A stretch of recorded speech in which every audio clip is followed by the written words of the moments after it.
Sometimes when you are progressing with content, you have to think outside the box. And what I mean by that is look at ways in which the heroes available on your roster can be used to beat stages. And what I want to showcase here today is the way that I was able to beat stage 10 in Gear Dungeon 1, and that is going to be showcasing Solaris. Solaris was released earlier this year, and he has pretty much swept under the radar. However, he was essential for me clearing Gear Dungeon Stage 1 on my light account. Obviously, when I did clear this, I used Valara instead of Iona, but because I want to make this as accessible as possible, we are going to be using Iona instead.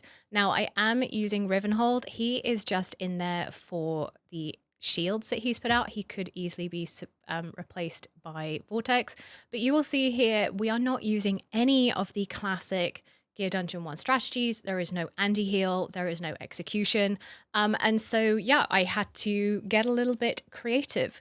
Obviously, the way that you typically combat the top lane is using a long-range fighter. We have 3 really good options now: Valkyra, Eris, and Rosalia. And then down the bottom is where you typically do what's called the double tank anti-heal strategy. Thunkles has made that incredibly easy. Or the other option is to use some kind of CC and execution strategy using a Vienna and putting CC around here. Because you need a lot of slows. Greed, Vienna is a fantastic combination. But obviously, because if you look at my account in terms of what AoE magic damage is available, most of them I have not been allowed to use. So we are going to be using both long-range fighters in order to do it. I'm going to show you Gira to get at the end, but what I really want to highlight is Solaris and what he's able to do, because I think he is able to help, especially with progression, and if you pick him up in different areas. Now, he's not fully skilled. I think if you were able to get this ultimate maxed out, it would be even easier. But essentially, he has quite what I'd call a gimmicky kit, in the fact that when he ults, you get a card into your deck, which can stack up to 3 times in terms of power. And it can be AoE magic or it can be AoE physical. But essentially, this card, then you as the player can place anywhere on the board. And that's how he enters. And then his basic attack, he is able to do AoE damage to 5 enemies. If your card is in magic mode, it'll be AoE magic. And if your card is in physical mode, it'll be AoE physical damage. When he ults, he is able to swap the card. The gold is physical, the blue is magic. And then this card can get placed pretty much anywhere on the board. And the interesting thing about this is it can be placed on tiles that you cannot place heroes. So here in Gear Raid 3, for example, you could use it to help wipe out the mobs that spawn in one of these corners. You can use it here. And whatever one you go for, it then swaps him into physical magic, like I said. So I think actually if you get him early for progression, there are some funky things that you will be able to use him for. Okay, so we are going to go through the timings and strategies for this, and hopefully it'll give you a few tips and tricks along the way for your own progression. Obviously, this is stage 10, so it is going to work all the way up from stage 1 if you are progressing. And yeah, take these principles. It will depend on gear in order to clear the stage. And to be honest, you can sub out for better options because, like I said, this was make do. So starting off the fight, we are going to put down Solaris, followed by Dao Chen, and then immediately we're going to put down Draylon. Now, one thing I will say is that you don't have to have Draylon. You could use any tank. Constance would be quite nice, actually, for the boost that she is also able to do. And then at 20 cost, we are putting down an Eris. Then we are going to wait for this card and we are going to put it here. Now, 2 things to say is that this is going to just do a little bit of damage. Obviously, the more stacks that you can get on the cards, the higher the damage output, and you'll see that later on in the fight. We also altered with Draylon straight after the Crimson Moon because we need to make sure that the archers don't kill our fighter and they hit quite hard, and Iona went down at 17. And now we are going to wait for the next Crimson Moon because we are then going to be using Laurel to hopefully get some cycling back. She is going to go down after Dao Chen gets swapped into her dark mode. And we are going to put her down, ult with Eris, ult with Iona, pick up Laurel in just a second, And then we're going to put down Eloin. Now, the one thing I'd say about Eloin is you definitely need some kind of rage regen healer for this fight. Eloin, Erlis, Hollow, one of them is great. And then hopefully we we kill all of these guys, no problem. This is where bringing in literally anyone better than Eloin would be, not Eloin, Iona would be fine. And we're putting that card down again to start trying to kill those mobs. Going to the top lane, we are using Valk. Now, Valk is obviously A1 here, but at A0, she would be 4 tiles. But as long as she pops her ult with a shield, she will hit the full 6 tiles, which is why I think she's one of the easiest for this fight, to be completely honest. And then we are going to pop her immediately when she's got that shield so she can start taking people out. Swap Dao Chen back to dark mode. We did have her very quickly in white mode to heal up Solaris so we don't lose him. Again, it's going to be Eris into Draylin, into Eloin. Draylin is there for that damage boost that she can give at A1, and that's sort of what we needed to really finish it off. And then the Wood Elf is going up top to help keep everyone alive up there. Again, you might have to switch around with some healers if you didn't have Eloin in order to get them alive, you know, swap Dao Chen back and forth a little bit more. But Valk is going to hold that top lane, no problem. And you can see we are now on 2 stacks of the cards down the bottom, but we're going to try and get that 3rd stack. We're going to use Laurel, pick up, put down, and we're going to put down Rivenhold. And Rivenhold is going to put wings onto Valk, but also be the one to provide the shields. If you don't have Rivenhold, you could absolutely use a Vortex. Now again, these archers are going to come down, and we are going to make sure that they don't die by ulting with Draylin, because we don't want to lose it. Valk has got the shield. We're going to pop Rivenhold for the inspiration and straight into Valk. And then you'll see that we have the 3 stacks. And just look at the sheer amount of damage that is about to happen with these 3 stacks. That is like Valk at the top is at 290. He's at 250 with all of those enemies. It is fantastic. And he's pretty much going to wipe this one wave by himself, which means we don't have to use the ultimates when they start to move. Again, saving some like regen costs, and it's really nice doing that. And then again, top lane, we're fine. Everything's fine. Everything's a bit chilled. The other thing I want to say about the Solaris spot is it's protected from the archers, so you could put another DPS there or CC. But if any more to the left of that middle lane, they do get hit by the archers.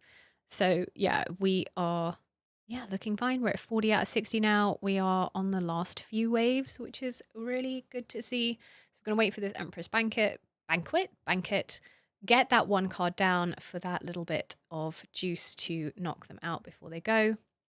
Pop the Rivenhold to get the shield up, and then pop Valk so that she does her 6 tile oomphies, oomphies, whatever it is.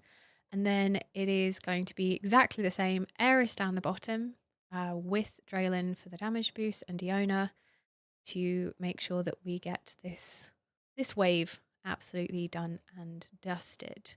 And you can see Valk has cleared that top lane, no problems whatsoever. And then we just have those 2 archers. They're the last 2 for the bottom wave that we're going to have to deal with. And then it is just those last 4 mobs in the very top corner. So after this last archer goes down, we are actually going to be able to pick up Eris. We could pick up more people, but we want to use Laurel to get the ults up again and quick. And we can use the little vortex up top. We can't pop Valk yet because she doesn't have a shield, so we're going to wait for the Rivenhold to give her one. And we should have enough time. It should be absolutely fine. Yeah, she's got it. And then we can just put down the extra little whirlwind thing. And yeah, that is going to be the clear, basically. And obviously, no power of dominance on this one as well. You can see that by the lack of the blue icon in the screen. Anyway, let's talk about gear. So in terms of gear for this, obviously we are trying to make the most out of this very funky team. So Rivenhold is in all attack bonus Wings of Grace. You could obviously use Invig instead. He is in Astral Guardian instead of Warlord with HP subs, mainly because when I was experimenting, there were times I picked up Draylin. He would have been the last place unit, and so he had to survive the hit from the Volker boss. And that is one thing I will say is you can use another unit, especially a healer, to tank the hits if you are not using a tank, as long as they're the last placed unit. Then we obviously have Valk. She is an Infernal Roar, all attack bonus, with some Wicked Vengeance. This is just a random variant, doesn't matter. Realm Tear is the one that you want on all your long range fighters for this, because it increases damage to enemies more than one tile away for additional tiles. So this is really, really nice. And then I just chuck some gems on. We're looking at over 19k attack, a 375 speed, 100% crit rate, and then over 300% crit damage for stage 10. And obviously, these are the stage 10 requirements. If you are doing earlier on, it is going to be a lot easier to gear. And if you have slightly stronger heroes to support, then you also might not need as much gear. But like I said, funky strategy. I mean, if we just look here at the very classic lineup right ahead of us, you can see we're still all attack bonus. Interesting. It is still, around 20k attack. So it is the stat. Okay, so I don't feel so bad now. We are still looking at the things, but we do know that they are. That is the more meta lineup right there. Anyway, Solaris is in Cataclysm. He is in all attack bonus. This was a nice one just for the crit rate. And then he is in Warlord as well. Again, got another unrivaled power. So I pretty much put near the best gear on him. Not a maxed out tier. And then, like I said, he is not fully skilled. This would be amazing if it was. But he is not. And then attack wise, it is 18.7, 369 speed, just shy of 100% crit rate. Obviously, that could be the RNG if you don't have 100%. But I typically sometimes just like roll the dice over 95%.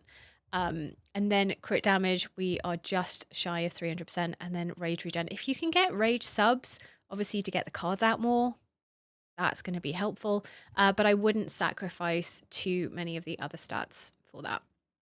And then Draylin, she is in Invig. Not that it matters. She wasn't putting Invig on anyone. So you could absolutely just have put her in Morale. Morale actually probably would have made more sense, to be completely honest. So whatever tank you're bringing in, and again, like I said, does not have to be a self-healing tank. I mean, Constance would be quite cool in this spot as well, actually. But yeah, I think actually Morale would have been better there. Dao Chen is in all attack bonus with Warlord, and then a Keen Wisdom to obviously if she had her exclusive, that would be better, but that's fine. We're looking at just under 12.5k attack, 300 speed, and a bit of healing effect. The main thing is we are keeping her in her dark mode, so she is going to be wanting as much attack as possible. And then Raiden is just in a trash wings. And this is what I mean by you can bring in other heroes, drop them down, put stuff up. If you are, just in need, like you can do this to start with. It's the same as what Laurel's in, just rubbish pieces. I don't even know where they're leveled. I think they got accidentally leveled. But essentially, they're just in there for the bonus. And that can be a really nice way to get wings onto people, is using the heroes that you're not actually going to be using in the fight. Then Eris is also in a Cataclysm, all attack bonus with a Watchguard ring. It would be really nice if this was a bit better, but he did the job. And he is in Wicked Vengeance again with a Realm Tear. He is fully skilled. He is fantastic. Obviously, if you have him A1, he makes the top lane the easiest. I think in terms of ranking for that top lane long lane fighter, I would do Eris A1, and then I think Rosalia and Valk are very similar. It just depends what rest of the team components that you're bringing on. Rosalia will absolutely wipe the board. She is fantastic. But I think Valk is just so easy to use. One of the things I have an issue with Rosalia is her rage regeneration is a little bit dicey at times. But anyway, back to Eris. He's at 22,000 attack, just under 300 attack speed, and close to crit capped, and then over 300% crit damage with a little bit of rage regen. Elowyn is also in wings, attack, speed, and rage. She doesn't need rage for this fight. She isn't really ulting, so she's in an euphoric orb with some Light's Grace. You could absolutely change that to HP bonus if you need her to survive, or if you need her to tank a Volker hit, that is also another option to put her in. We've already discussed Laurel's trash wings, and so finally is Yona. You could bring in literally anyone else. Like for me, it was when I cleared this the first time, it was actually a Valara that was helpful for me. Um, but yeah, essentially it is just standard DPS. She's at 16.5 attack. This is a really nice piece I managed to pick up. She is fully skilled. She is a 5, 260 crit damage, quite speedy. Iona does need a lot of speed to make her work. And then the HP. I think as long as all your heroes are over 20k HP, they do seem to survive the Crimson Moon. But yeah, those are the stats. So before we wrap things up, I think the thing with Solaris is it's been a really interesting thing. Sometimes I think with more these like gimmicky kits or slightly complicated kits, it's harder to really see their potential, but especially in progression when you are having to make do with what you have on your account rather than having access to every hero, because obviously as time goes on, you do accumulate more summons, you accumulate more heroes. It is interesting to see, and he is able to help in Gear Raid 3, he could help you in Gear Raid 1. I don't think he'd be very helpful in Gear Raid 2 for the simple fact that it takes a lot of time for his cards to come up and stack, and I don't think he would be able to do that. I could see him being helpful if you swapped into physical mode to deal with the mobs that come out of this top lane. They can be quite hard to deal with. You need like a Hatsa or a long-range fighter or a long-range marksman, or, you know, there are a few different ways with that. But anyway, I thought it was a fun little strategy to showcase him in Gear Dungeon 1 Stage 10.